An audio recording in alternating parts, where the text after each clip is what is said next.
Madam madam madam मेरी मदद कर दो, मेरे पैसे उठा के दे दो मुझे, मेरे पैर का इलाज होगा आज।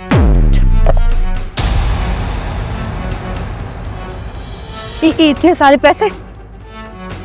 हाँ, इतने सारे पैसे तो मतलब कि तेरा बाप बहुत अमीर होगा, तेरे पास और भी पैसे होंगे ना, तेरा इलाज तो वो करवा ही लेगा। हाँ बिना इन पैसों की मुझे बहुत ज्यादा जरूरत है, मुझे ना मेरे घर की EMI भी भरनी है और मेरी फीस भी भरनी है।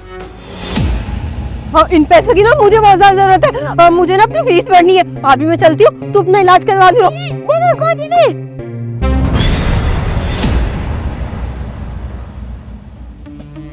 साहब साहब प्लीज ये पैसे उठा दिए। साहब क्या कर रहे हैं? अरे पागल हो गया क्या? तुझे बचाऊंगा? इतने सारे पैसे थोड़ी ना मुझे बाप से कमाने, कोई आ गया तो इन पैसों को ले जाएगा। चुप। अरे लंगड़े चुपचाप बैठ जा, मार खाएगा। आप क्या कर रहे हो? एक बेचारे की मदद नहीं कर सकते आप? अबे ओए, तू बेचारा ना तो ये बेचारीगिरी कहीं और जाके दिखाना, मुझ पे मत दिखा। चुप कर। मेरे ऑपरेशन के पैसे मेरे पापा इंतजार कर रहे हैं वहाँ पे। अच्छा तो ये तेरे ऑपरेशन के पैसे हैं? हाँ साहब। अभी ओए, तू ऑपरेशन करके क्या करवाएगा? मांगेगा भीगी? बेकारी के बच्चे, चल चुपचाप बैठ जा बिल्कुल।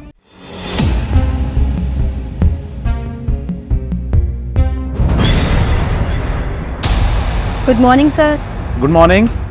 देखिए आप लोग यहाँ पर मैनेजर पोस्ट के लिए आए हैं और आप लोगों का इंटरव्यू होना है, लेकिन आप लोगों की जानकारी के लिए मैं बता दूं कि इंटरव्यू आप लोगों का हो चुका है। वो क्या है ना, मेरी कंपनी में मेरा जरा इंटरव्यू लेने का तरीका हटके है। सर ये आप कैसी बातें कर रहे हैं? इंटरव्यू कैसे हो चुका है? हम लोग तो बस अभी अभी आए हैं, हमने कोई इंटरव्यू नहीं दिया।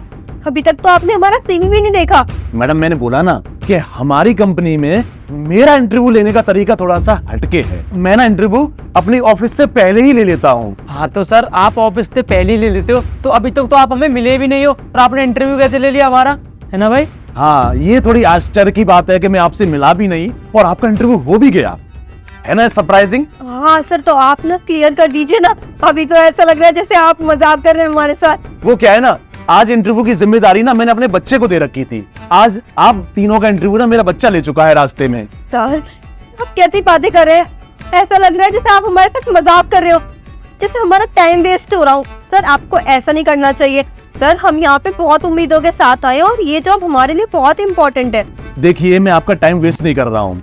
मैं अगर किसी कैंडिडेट को अपनी कंपनी में अपॉइंट करने के लिए उसको बुलाता हूँ ना, तो उसका सारा बैकग्राउंड चेक करता हूँ, उसका कैरेक्टर कैसा है, लॉयल कितना रहेगा हमारी कंपनी के लिए। सिर्फ CV मायने नहीं रखता हमारी कंपनी के लिए। इसलिए आप लोगों का CV देखने से पहले मेरी जो बोर्ड मीटिंग हुई थी वो सब डिसाइड कर चुकी है कि किसको सिलेक्ट करना है और किसको नहीं। सर आप लॉयल्टी की बात मत कीजिए, इतना ईमानदार हूँ मैं, इतना ईमानदार हूँ। इससे पहले मैं जिस कंपनी में काम कर रहा था ना, उसमें फर्स्ट लेवल पर चल रहा था। सर आपको जो है ना मैं कभी नाराज नहीं होने दूंगा, इतनी मेहनत से काम करूंगा, आपकी कंपनी को ऊंचाई तक ले जाऊंगा मैं सर। और सर आपकी बोर्ड मीटिंग ने क्या डिसाइड किया आप बता दीजिए हमें। आपकी लॉयल्टी, आपकी ईमानदारी, आपकी नीयत कैसी है वो हम लोग पहले ही चेक कर चुके हैं। वो क्या है ना, मेरे बच्चे ने ही चेक कर लिया था, मुझे जरूरत ही नहीं पड़ी चेक करने के लिए। अब मैं उसी पॉइंट पे आता हूँ जिसकी जानकारी आपको चाहिए। रास्ते में एक बच्चा मिला होगा विकलांग, जिसके पास खूब सारे पैसे थे, याद आया? हाँ सर, हाँ याद आया। आते हुए रास्ते में एक बच्चा मिला तो था जिसके ना पैरों का इलाज होना था और उसके ना पैसे गिरे हुए थे और मैंने उसकी हेल्प भी की थी। वाह नाइस। और आपने? अरे सर मैं तो उसको हॉस्पिटल तक छोड़ के आया था, मैंने तो उसकी सबसे ज्यादा मदद की थी सर। उसके पापा मुझसे बोले थे भैया आपने बहुत अच्छा किया, ऐसा ईमानदार इंसान कहीं भी नहीं मिलेगा जैसे आप बच्चे को ले गए और उसके पैसों को भी। वाह नाइस, ये सुनकर मुझे इतनी खुशी हुई। तभी मैं कह रहा हूँ कि मेरी बोर्ड मीटिंग ने हमने पहले डिसाइड कर लिया कि ऐसे वफादार ईमानदार लोग हमको कहाँ मिलेंगे। आप लोगों को तो हथेली पर दीपक रख के भी ढूंढेंगे तब भी नहीं मिलेंगे आप लोग, पता है ना। इसलिए हमारी बोर्ड मीटिंग का जो निर्णय है वो ये है कि आप दोनों लोगों को हमने सिलेक्ट नहीं किया है, सिर्फ इनको सिलेक्ट किया। साहब साहब मेरी मदद कर दो साहब, मैं अपने ऑपरेशन के लिए पैसे लेके आ रहा था। अरे बेटा अभी उठा देता हूँ, टेंशन मत लो तुम। वैसे इतने सारे पैसे कहाँ ले जा रहे हो तुम? अपने ऑपरेशन के लिए बताया तो था। हाँ सॉरी, सुन नहीं पाया मैं। पर तुम्हारे आसपास तो कोई है नहीं और तुम्हारे पास इतने सारे पैसे, अभी किसी ने चुरा लिए तो? मेरे पापा कहीं गए हैं, उन्हीं की कार है। अच्छा बेटा मैं उठा देता हूँ, चिंता मत करो। और जब तक तुम्हारे पापा नहीं आते मैं तुम्हारे पास खड़ा होने वाला। ठीक है।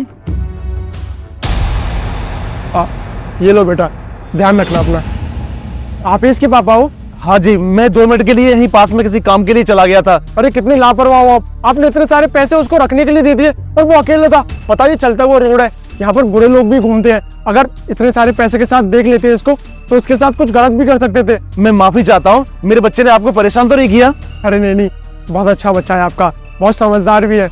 इसने मेरे को बताया कि आप उसको यहाँ पर छोड़ के चले गए हो और वो आपका इंतजार कर रहा है। वो क्या है ना, मेरे बच्चे का आज ऑपरेशन हो रहा है, तो इस गाड़ी से हम लोग जा रहे थे, ये खराब हो गई, तो मैकेनिक ढूंढने गया था पास में यहीं। अच्छा, ऐसी बात है क्या? मैंने एक मैकेनिक को जानता हूँ, मैं उसको फोन कर देता हूँ तो यहीं पर आ जाएगा। जी जी जी, बहुत मेहरबानी होगी आपकी।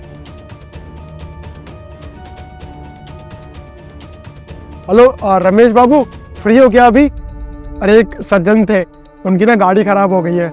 आप जो ये गौशाला वाला रोड है ना पीछे वाला, आप वहाँ पर आ जाइए जल्दी से जल्दी। उनके बेटे का आज ऑपरेशन है ना, वो लेट हो जाएंगे तो फिर आप समझ सकते हो ना। जी शुक्रिया।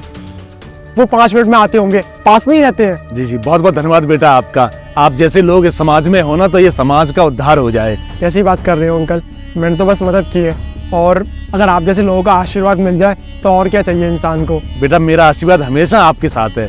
भगवान करे जिस भी काम से जा रहे हो वो काम में सफल हो। बहुत बहुत शुक्रिया आपका। मैं चलता हूँ, मेरा इंटरव्यू आज, वरना लेट हो जाऊंगा पहले दिन ही। ठीक है बेटा, ठीक है।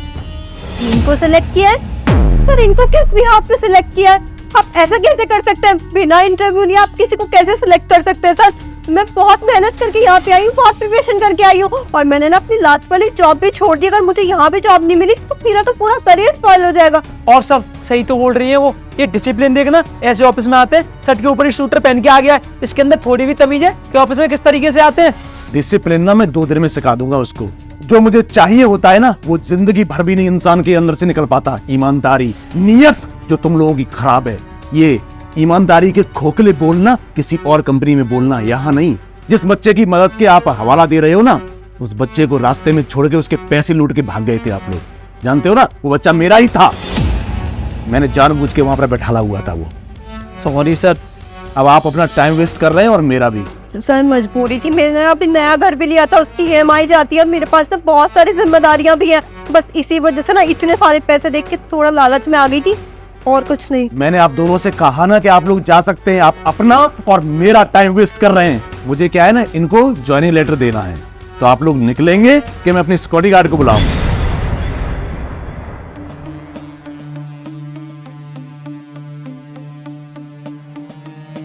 और आप क्या नाम है आपका? सर नवीन पाठक।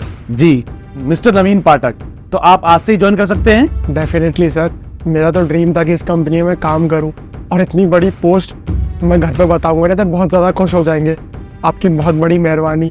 मुझे विश्वास नहीं था क्योंकि मेरी CV नहीं इतनी अच्छी है, ना ही मुझे एक्सपीरियंस था, और मुझे क्या पता थी मेरी ईमानदारी आज यहाँ पर काम आएगी। देखो बेटा, इसमें मेरी कोई मेहरबानी नहीं है, मेहरबानी सिर्फ तुम्हारी है। जो ईमानदारी तुमने रास्ते में दिखाई ना, वही ईमानदारी हमको इस कंपनी में भी चाहिए, और मेहनत भी और लगन भी। जी सर, मैं अपना पूरा बेस्ट दूंगा। तो आप हमारे अकाउंट्स डिपार्टमेंट में जाके ज्वाइनिंग लेटर रिसीव कर सकते हैं। Thank you sir. Good evening.